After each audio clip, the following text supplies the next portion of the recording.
بسم الله الرحمن الرحيم. اللهم صل على سيدنا محمد وعلى آل سيدنا محمد وبارك وسلم وصل عليه. حضور اقدس صلی اللہ علیہ وآلہ وسلم کا ارشاد ہے کہ سخی آدمی اللہ سے قریب ہے، جنت سے قریب ہے، لوگوں سے قریب ہے، جہنم سے دور ہے، اور بخیل آدمی اللہ سے دور ہے، جنت سے دور ہے، آدمی سے دور ہے اور جہنم سے قریب ہے۔ بے شک جاہل سخی اللہ کے نزدیک عابد بخیل سے بھی زیادہ محبوب ہے۔ مطلب جو لوگ صدقہ کرنے والے ہیں اگرچہ وہ جاہل بھی ہے، اس شخص جو پوری رات عبادت کرتے ہیں لیکن بخیل ہے اس سے بہتر ہے۔ یعنی جو شخص عبادت بہت کثرت سے کرتا ہے، نوافل بہت لمبی لمبی پڑھتا ہے، اس سے وہ شخص اللہ کی نزدیک زیادہ محبوب ہے جو نوافل کم پڑھتا ہے لیکن سخی ہو۔ عابد سے مراد نوافل کثرت سے پڑھنے والا ہے۔ فرائض کا پڑھنا تو ہر شخص کے لیے ضروری ہے، چاہے سخی ہو یا نہ ہو۔ امام غزالی رحمۃ اللہ علیہ نقل کیے کہ حضرت یحییٰ بن زکریا علیہ السلام نے ایک مرتبہ شیطان سے دریافت فرمایا کہ تجھے سب سے زیادہ کون شخص محبوب ہے؟ شیطان سے فرمایا، اور سب سے زیادہ نفرت کس سے ہے؟ اس نے کہا کہ مجھے سب سے زیادہ محبت مومن بخیل سے ہے، مومن بخیل سے، اور سب سے زیادہ نفرت فاسق سخی سے ہے۔ انہوں نے فرمایا کہ یہ کیا بات ہے؟ اس نے عرض کیا کہ بخیل تو اپنے بخل کی وجہ سے مجھے بے فکر رکھتا ہے، بخیل تو اپنے بخل کی وجہ سے مجھے بے فکر رکھتا ہے، لیکن اس کا بخل ہی جہنم میں لے جانے کے لیے کافی ہے۔ لیکن فاسق سخی پر مجھے ہر وقت فکر سوار ہوتی، کیوں کہ کہیں حق تعالی شانو اس کی سخاوت کی وجہ سے اس سے درگزر نہ فرما دے۔ کہتے ہیں نا الصدقۃ رد البلا، کہتے ہیں کہ صدقہ تمام بلاؤں کو ٹال دینے والی ہے، صدقہ اللہ پاک کے غصے کو بجھا دینے والی ہے۔ ایک آدمی پورا زندگی اس نے گناہ کیے، ایک صدقہ کرنے سے اللہ پاک تمام کے تمام گناہ کو درگزر فرمائیں گے۔ آپ لوگ دیکھتے ہیں جو لوگ سخی ہوتے ہیں ان سے لوگ محبت بھی کرتے ہیں، معاشرے میں ایسا ہوتا ہے نا، خاندان میں لوگوں سے محبت کرتے ہیں، وہ آتے پہ لوگ خوش ہوتے ہیں، اور بخیل آدمی آتے ہیں نا سب کو نفرت، یہ کون آ گیا؟ یہ ایک صفت ہے اللہ پاک ڈال دیتے لوگوں کے دل میں۔ ایک حدیث میں ہے کہ جو شخص سخاوت کرتا ہے، سخاوت مطلب خرچ کرتا ہے اللہ کے راہ میں، چاہے نفلی صدقات ہو، فرضی صدقہ، سب، کہ جو شخص سخاوت کرتا ہے وہ اللہ جل شانہ کے ساتھ حسن ظن کی وجہ سے کرتا ہے، اور جو بخل کرتا ہے وہ حق تعالی شانہ کے ساتھ بد ظنی سے کرتا ہے۔ حسن ظن کا مطلب یہ ہے کہ وہ یہ سمجھتا ہے کہ جس مالک نے عطا فرمایا ہے وہ پھر بھی عطا فرما سکتا ہے، اور ایسے شخص کہ اللہ سے قریب ہونے میں کیا تردد ہے، مطلب کیا شک ہے۔ اور بدظنی کا مطلب یہ ہے کہ وہ یہ سمجھتا ہے کہ یہ ختم ہوگی تو پھر کہاں سے آئے گا، جیسے کہ آج لوگ ہمارا جو آج کل فکر سوار ہوتی ہے کہ پھر کہاں سے آئے گا، حالانکہ یہ مال تو اللہ نے آپ کو دیا ہے۔ وَلِلَّهِ خَزَائِنُ السَّمَاوَاتِ وَالْأَرْضِ اللَّهُ يَبْسُطُ الرِّزْقَ لِمَن يَشَاءُ،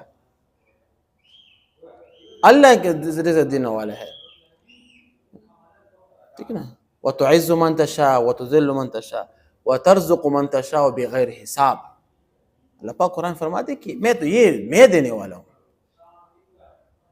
آیا نا قرآن میں جب حضرت مریم علیہ السلام کو بے موسم پل آنے لگے، حضرت زکریا جب اس کے پاس آئے کہتے ہیں کہ قال یا مریم انا لک ھذا، یہ کہاں سے آیا؟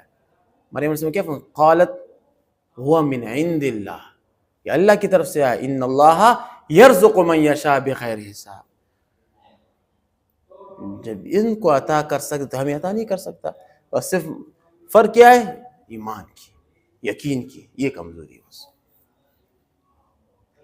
ایسے شخص کا اللہ جل شانہ سے دور ہونا ظاہر ہے کہ وہ اللہ تعالیٰ کے خزانے کو بھی محدود سمجھتا ہے، حالانکہ اللہ پاک کیا فرماتے ہیں؟ وَلِلَّهِ خَزَائِنُ السَّمَاوَاتِ، اللہ کے تمام آسمان زمین کے خزانے ہیں، قرآن میں اللہ پاک فرماتے ہیں۔ حالانکہ آمدنی کے اسباب اسی کے پیدا کیے ہوئے ہیں، اور ان اسباب سے پیداوار کا ہونا اسی کی قبض قدرت میں ہے، ٹھیک ہے۔ وہ نہ چاہے تو دکاندار ہاتھ پر ہاتھ بیٹھا رہے، کوئی گاہک نہیں آئے گا، کاشتکار بوئے اور پیداوار پیدا نہ ہو، اور جبکہ یہ سب اسی کے عطا کی وجہ سے ہے، پھر اس کا کیا مطلب کہ پھر کہاں سے آئے گا؟ یہ مطلب کیا ہے کہ کہاں سے آئے گا؟ ٹھیک ہے. مگر ہم لوگ زبان سے اس کا اقرار کرنے کے بعد دل میں سے یہ نہیں سمجھتے کہ صرف اللہ تعالیٰ جل شانہ ہی کی عطا ہے، ہمیں اس میں کوئی دخل نہیں. صحابہ کرام رضی اللہ تعالیٰ عنہ اجمعین دل سے سمجھتے رہے کہ سب اسی کی عطا ہے، جس نے آج دیا وہ کل بھی دے گا. اس لیے ان کو سب پر خرچ کر دینے میں بھی ذرا بھی تأمل نہ ہوتا تھا، مطلب شک مک نہیں ہوتا تھا. یاد ہے نا غزوہ تبوک کے موقع پر جب اللہ کے رسول نے جہاد کے چندہ کا اعلان فرمایا، یہ چندہ ثابت ہے، ٹھیک ہے، چندہ ثابت ہے، تو ابو بکر صدیق نے کیا لایا؟ پورا کا پورا سامان، سب گھر کو ایسا لپیٹ کر لایا کہ محمد صلی اللہ علیہ وسلم فرماتے کہ گھر میں کیا چھوڑا ہے؟ کہتے گھر میں اللہ کا رسول، اللہ اس کے رسول چھوڑا ہے. یہ لوگ اس کا ایمان ہوتا ہے. ٹھیک ہے، حضرت عمر فاروق گھر کا آدھا سامان لے آئے. ٹھیک ہے، اس صحابہ کرام اپنے وسط کے مطابق سب کے سب لاتے رہے. وہ بھی انسان تھے عاصم، کیا تھے؟ انسان تھے، ان کی بھی اولاد تھی الحمدللہ، لیکن انہوں نے کیا؟ آخرت کو ترجیح دی. کس کو؟ آخرت کو ترجیح دی. دنیا کی زینت اس لیے کہ دیکھو عمر فاروق کی دور میں جب فتوحات آنا شروع ہوئے تو مدینہ میں سونے کے ڈھیر لگ گئے، ایسے ڈھیر، اتنا نہیں، ڈھیر لگ گئے. صحابہ کرام لینے سے گھبراتے تھے کہ کہیں اللہ پاک نے ہمیں صلہ دنیا میں تو نہیں دیا. کوئی بھی لینے سے گھبراتا تھا کہ نہیں لی جا سکتا تھا کہ کہیں ہمیں جو اپنے دین میں جو ہم نے محنت کی اس کا صلہ دنیا میں تو ہمیں نہیں ملا. یہ تو ان لوگوں کا ایمان، اس لیے تو ان لوگوں کو اللہ پاک پوری دنیا میں چمکایا ہے. آپ سخاوت کرو، صحیح نیت سے کرو، صحیح جذبے سے کرو. ابھی تو اس علاقے تک میں حدود ہوگا، انشاءاللہ آپ کے سخاوت ایک دن آئے گا پوری دنیا تک جائے گا. لیکن اپنے مقام سے اپنے شروع کرنا ہے، غریبوں کا خیال رکھ کرنا. امام زین العابدین رحمۃ اللہ کے بارے میں آتے ہیں، جب وہ وفات پائی تو اس کے جو کمر مبارک پر نشانات تھے. یہ حضرت حسین رضی اللہ کا واحد بیٹا تھا جو کربلا کے میدان میں بچ گیا تھا، باقی سب 72 کے 72 شہید ہو گئے، یہ بچ گیا تھا. یہ جب وفات آخر عمر میں جب اس کو غسل دیا جا رہا تھا تو اس کے بدن پر نشانات تھے. بعد میں پتہ چلا کہ وہ رات کی تاریکی میں چپکے سے 300 خاندانوں تک ہر مہینے راشن پہنچایا کرتا تھا. 300 گھرانے، 300 خاندان، چپ کسی کو پتہ بھی نہیں تھا. یہ تھے ہمارے اکابر.